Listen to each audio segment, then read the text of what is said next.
Hello, everybody. Welcome once again to TOI Sports Digital, where we are back again with our daily show Beyond the Boundary, where we are looking at all things cricket, especially the Indian Premier League, the T20 extravaganza that's currently underway in the country right now. I've got, as always, my colleague Tanuj Lakhina. Tanuj, unlucky for Mumbai Indians. They should have closed out that game against Lucknow Super Giants. They would have thought that they could have won this contest, but in the end, they lose by just 12 runs. I don't know. I mean, by the second last over or the third last over, they sort of pulled through, and I don't know. I'm still a little unsure whether the approach right at the end in the last over was the best idea for Hardik Pandya to stay on strike and not take the single or go for a double. But it was a very good over as well. So let's not take credit away. It was a very good over, especially after the start of conceding a boundary or to begin with, and then and then also having one fielder less outside the circle. So all in all, I think Lucknow. I mean, the target was huge enough that it helped them in the end. But I think MI would rue that they got close but didn't go over the finish line, I think. Yeah, just taking a look at the batting card for Lucknow Super Giants, who were asked to bat by the MI captain. No Rohit Sharma today because of a knee injury. They had a rollicking opening stand between Aidan Markram and Mitchell Marsh. Marsh scoring 60 of just 31 balls with 9 boundaries and 2 sixes. Markram scoring 53 of 38 with 2 boundaries and 4 sixes. After that, there was a bit of a struggle as Nicholas Puran and Rishabh Pant fell quite cheaply. Ayush Badoni and David Miller David Miller. then played a useful knock, adding 51 runs. And in the end, it was Aiden Markram's solidity which paid off for Lucknow Super Giants as they posted 203 for 8. Uh, did you think at that stage, Tanuj, that the score was enough? I think at that stage it did look enough that the surface is aiding the bowlers as well. The ball is, I mean, the surface was a little good for the bowlers also, not entirely for the batters. And when MI started poorly, it did look that they are going to lose convincingly. But that wasn't the case. So at that point, at the mid interval, it did look that 203 to 204 as target should be good enough. And looking at the bowling, 5 for 36 for the skipper. The first Very time good. captain has picked up 5 wickets in the IPL. That's a big achievement for Hardik Pandya. At that stage, he would have felt good about himself Mhm. having picked up 5 wickets. He's bowled well so far in the tournament since the time he's come into this tournament. But it's with the batting that the worry comes in. And we saw once again in the chase for Mumbai, with no Rohit Sharma, all pressure on Ryan Rickleton and Will Jacks to get going. But unfortunately, both fell very cheaply. And then it was down to Naman Dheer and Surya Kumar Yadav to put together a partnership to put MI back on track. They put together 69 runs for the third wicket. And at that stage, frankly, I felt, Tanuj, that Mumbai were on track. But then came the big twist with Tilak Varma struggling to get going. And that is something that should worry Tilak because he's a current T20 batter for India and he was retired out in the penultimate over. That's a big worry. Yeah, I think that's a huge reason for concern, especially with I mean, the larger holistic picture that you need to take of the T20 World Cup next year. So that's probably a reason to be concerned, but maybe these are early days into the tournament. Um, we were concerned about Surya Kumar Yadav's form as well, and he did well tonight. So I think it's too early to tell as far as MI's batting is concerned. Maybe, I mean, my bigger concern probably would be the visuals that emerged with Rohit Sharma hobbling off. I mean, you can see the video on timesofindia.com of Rohit Sharma hobbling off after being struck on the knee. Um, that I think is going to be a major reshuffle for MI. Sure, he wasn't performing well anyway, but it's just you're losing a very experienced player at the top of your order, and we saw that without him, it's a little tricky for the team. And in the penultimate over, we got Tilak Verma retired out. And in the final over, Hardik, they needed 22. Hardik struck a six of the first delivery. And then magically, he didn't trust Mitchell Santer, who had been promoted with the express purpose of helping Hardik score the runs. How is he going to win the match by batting at the non-striker end? I don't understand. That was a miscalculation by Hardik Yeah. Pandya. But all credit to the Lucknow bowlers who did quite well in that effort. No one standing out per se, everybody chipping in. Mhm. But I think that Digvesh Rathi is a bowler to look out for. He's got a strange action, just uses one hand to bowl. It doesn't use his left arm at all. I've never seen that with a ball, with a spinner at least. It's quite a change to see that kind of bowling action. Yeah, I think again for me the bigger takeaway was the celebrations were back. I mean, he was fined and copped a demerit point after the letter writing sort of celebrations that he has. Um, Unfair, in my personal opinion, that he was fined for it. He brought it back, didn't go right up to the batter this time, so maybe there won't be a fine this time. But yeah, overall, LSG had like a very even bowling performance. Um, the final over was a very handy one, especially after the six. And the Shati also very economical with a 5.2 from his 4 overs. And this 12-run win for Lucknow Super Giants means that they are back on track on the points table. If you look very closely, the points table is looking very, very interesting now. Lucknow has moved up. They've got 4 points now. But for MI, so it's quite interesting. The bottom four are all former champions of the IPL, and the top three have never won the IPL. So it's going to get very interesting in the coming days because the tournament has only just started. I can't believe that we are just 2 weeks into the tournament and it's getting already heated up. And we are Mhm. now into a big double header on Saturday, and which is going to be very, very interesting. Yeah, so let's see what happens on Saturday. Big two matches now on Saturday. The first up, the match is between Gujarat and the first up the match on Saturday. I'll just come back to you. Is the big doubleheader Chennai versus Delhi, and then in the evening we have another doubleheader up north at Chandigarh, Mullapur. Punjab Kings are back on track after a short break, so that's going to be interesting to watch. First up, Chennai and Delhi Capitals. Uh, Yeah. Tanuj, how are you looking at this particular contest, Chennai versus Delhi Capitals?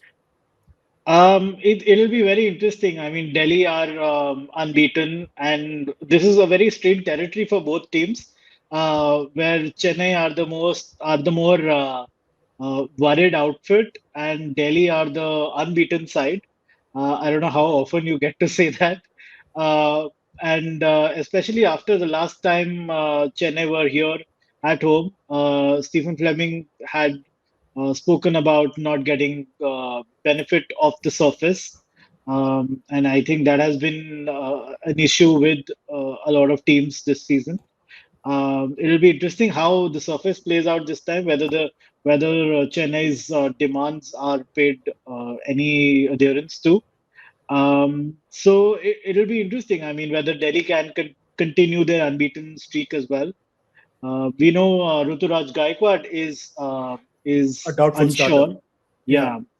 Yeah, where and MS Dhoni could likely take over as captain for tomorrow. I don't know whether how what is the extent of the injury, that is still unclear.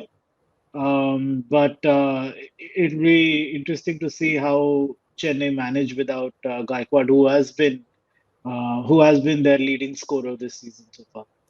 Uh, so, Tanuj, are you ready for the big one that we always play? Fantasy League. I have made my pick for this and the next and the second game as well. So, if you would indulge me, I will start off by picking my players for this particular game, the fantasy squad. Are you ready?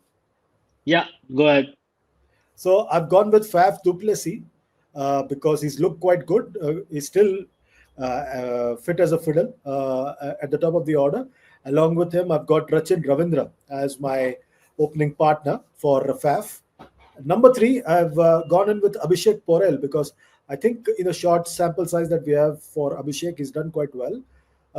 Then I'm going in with a player that I don't quite rate in T20 cricket right now, but I still will go with him. That's KL Rahul, and he'll also be my wicket keeper. Then I've Mhm. got Aksar Patel in as the captain because India uses him top at number four. So I'm also going to have him over there as the captain, Aksar Patel, followed by Shivam Dubey. Unfortunately, Chennai uses him as an impact player, and that too only for batting. I'll use Yeah, him for both batting and fielding and bowling if required. Followed by Ravindra Jadeja, again having a torrid time so far, but because of lack of options on either side, I have to go for Ravindra Jadeja as my spinner. And then I've got Kuldeep Yadav. I've got two resties in my fantasy 11. Kuldeep Yadav, the Delhi Capitals spinner. Plus, I've got Noor Ahmed, who's been in top form so far yeah. for Chennai, followed Mhm. by the two left armers. So two wristies and two left arm fast bowlers, Mitchell Stark and Khalil Ahmed are my two picks for this particular 11. And for my impact player, I'm going in with the man who made the most impact so far in the tournament, Ashutosh Sharma. He played just one knock of note, but that was enough to Yeah. create an impact in the tournament. Ashutosh Sharma is my impact player for this particular game. What do you make of this? I love, I mean, the bowling option sort of came in right through, in the sense they have made a mark through already in the season, and they were sort of obvious inclusions. But the batters are I think yet to make a mark from in the season so far. So none of the CSK or DC batters are in the top 10 or even the top 15 uh, in the orange table. So that is probably a cause for worry, maybe at after a point. But the bowling has shown through for both teams.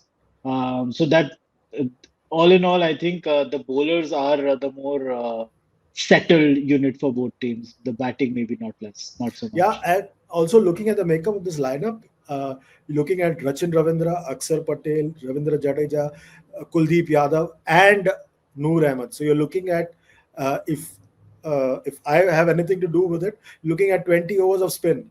Uh, Yeah. or so technically speaking, I may be wrong, but 4 overs each.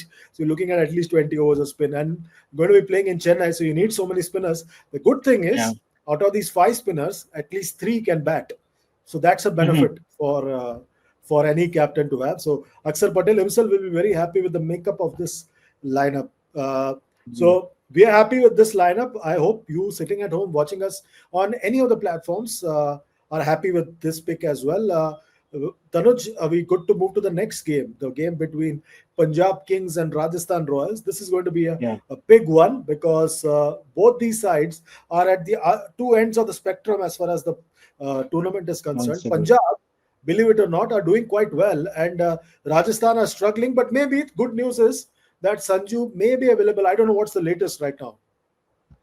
The last I heard, and I mean, I don't know whether there is an update officially, but the last I read, Sanju was the there was discussion with COE on getting the all approval to field as well to take the gloves.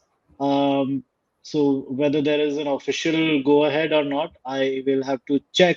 Um, But yeah, I mean, as far as the team lineups are concerned, the team form is concerned, Punjab are flying. I mean, I don't think any team has looked as good as Punjab so far. It is difficult to even say this. It's a very difficult thing to imagine, but Punjab are flying and look very good. Shreyas Iyer gets a lot of credit for that. Um, which brings us to our fantasy 11 uh, for this game in Mulanpur. Let's see how it goes. If now that you've done the CSK DC bit, let me go ahead with Punjab and Rajasthan. Go ahead, go ahead. Um, I will start with Prabsimran Singh as Mhm. uh, as the wicket keeping option.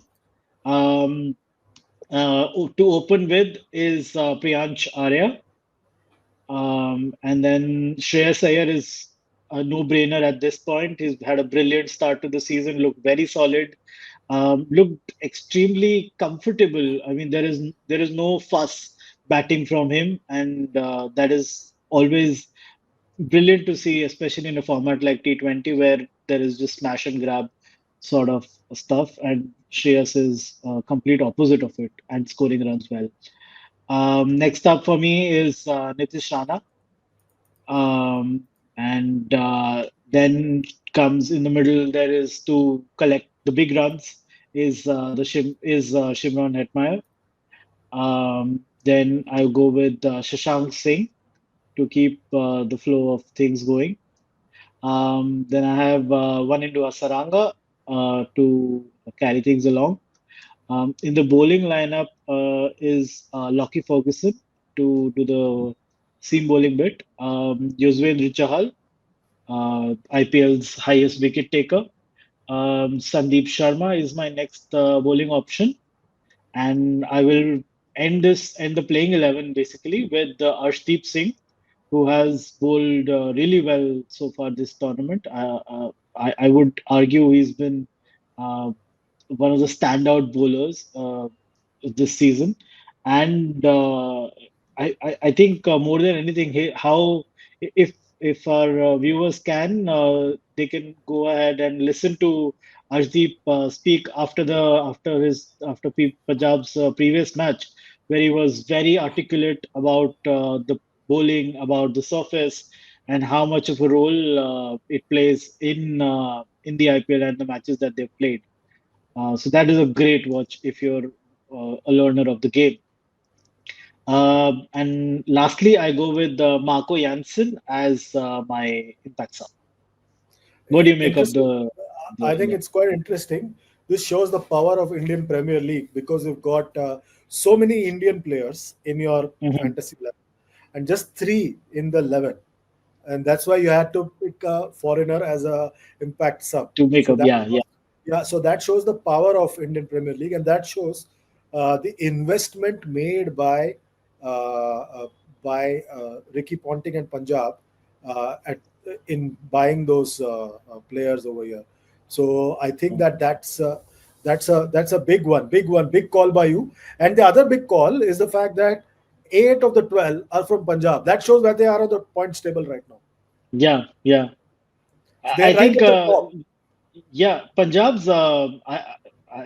You say this rarely that Punjab's. I mean, over the years, Punjab have made the big money signings in the auction, um, but they've also sort of been a little careless with the money that they've spent. They would buy the big players, but they would not find the right combination, the balance, so to speak. This time they've been smart about things with Ponting leading things. Um, I mean, maybe these are early days. Maybe they could very easily spiral. They do tend to do that sometimes. But so far, they've looked very good, and Indian talent has shown through for them. Absolutely, absolutely. So now the big question for you: who's winning this contest? I think Punjab will continue their winning run this season. And the previous one, Delhi, Chennai Delhi contest. Yeah, same. Delhi and Punjab to remain unbeaten after tomorrow's double header. For me. That's What about you? I'm just saying, just to be different, I think Chennai will beat Delhi because they're back home. Yeah. I think they could be a handful in their home conditions. So I think Chennai will beat Delhi. And I think in the other game, I see Punjab getting the better of Rajasthan. I think that's going to be the case. And it's going to be a good one because we've got two top number three batters up against each other uh, Hmm. in Mullapur. Rahul Dravid Yeah. at one end, though on a wheelchair, and Ricky Ponting at the other end. So that contest, that's a contest within contest. Yeah, yeah, So yeah. that's also something for us to look forward to. So Yeah. it's going to be a good one, good Saturday. I am looking forward to it. Like Yeah. we had good fun today on Friday. I'm looking Yeah. forward to it on Saturday as well. So Tanuj, thanks a lot for being with us today once again. Really appreciate it as always. And to all of you watching us at home or on any platform that you're watching us, Facebook, X, Instagram, YouTube, wherever you are, remember to like, share, and subscribe, whatever platform you're watching us on. And more importantly, if you're on YouTube, don't forget to press the subscribe plus the notification bell and to get the latest updates from all of us. Until tomorrow, take very good care of yourselves. We'll be back again tomorrow. Till then, good night, goodbye, and God bless.